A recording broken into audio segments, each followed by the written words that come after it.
This is not a loophole. This is how we make coffee on Sabbath to not transgress. Take a look. We pour the coffee or put the coffee in the cup. Cannot pour the water directly on it. So we have another cup that pumps. We don't use the electric presser or dispenser. We pump it out. This water has been heating for a long time. We take this water and pour it over into that cup of coffee. And from there, if you want, you can pour your sugar inside. 1, 2, I'm extra sweet. 3, that's not a biblical commandment. You mix. Am Yisrael Chai. Whoa, that's hot. Now, the reason is because we don't cook on Shabbos, pouring boiling water onto these coffee kernels, if you call them. That's cooking. Halacha says, Jewish law says, that the pot that the water was boiling has the power when it's poured to actually cook. And we don't cook, so we pour it into another cup. From this cup, the second cup, we can pour it in, and thereby making sure we don't transgress a biblical commandment. A lot of these are not loopholes. In fact, all of them are not loopholes.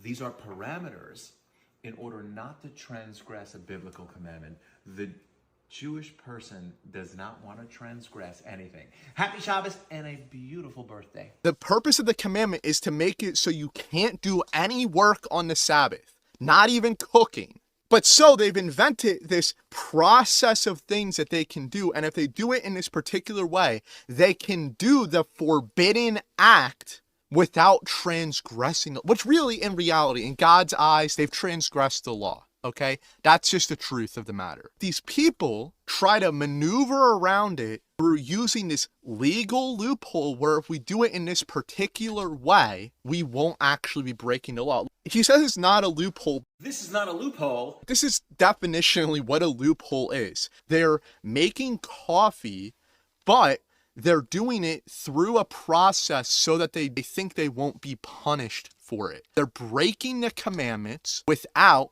actually breaking the commandments. It's a legal loophole. They have what is known as a Shabbos goy. What is a goy? It is the Jewish word for a non-Jew, a goyim. If you've read some of these modern translations like the NASB or the NIV or the ESV, instead of using the word Gentile, they use the word goyim, which is the word for non-Jew. You have the Jews, you have the goyim. Practicing Orthodox Judaism, they have a Shabbos goyim. The Shabbos goyim is basically the servant which they hire to work for them on Saturdays, which will do things for them that they're not legally allowed to do on the Sabbath.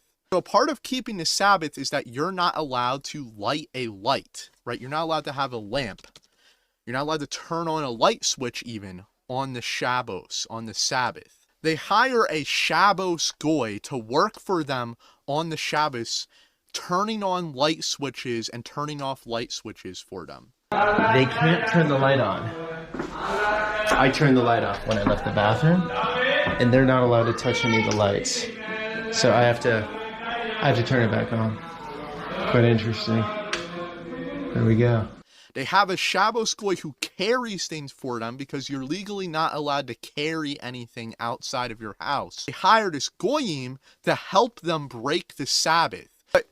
In their mind, they say, well, because we aren't actually carrying it, we're hiring someone to carry it. Because I'm not turning on the light switch, I'm hiring someone to turn on the light switch for me. Therefore, I'm not breaking the Sabbath.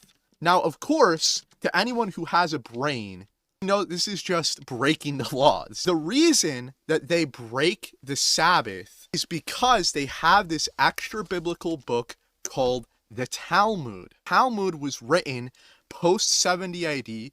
The first iteration of the Talmud is called the Babylonian Talmud. It was written in Babylon, and go figure, of course it's satanic, by rabbis. The same Pharisees and Sadducees which conspired to kill Jesus got together to write this extra biblical book, which they put above the Bible and use it to interpret the Bible. Instead of going based on what the Bible says, they go based on what this Talmud says.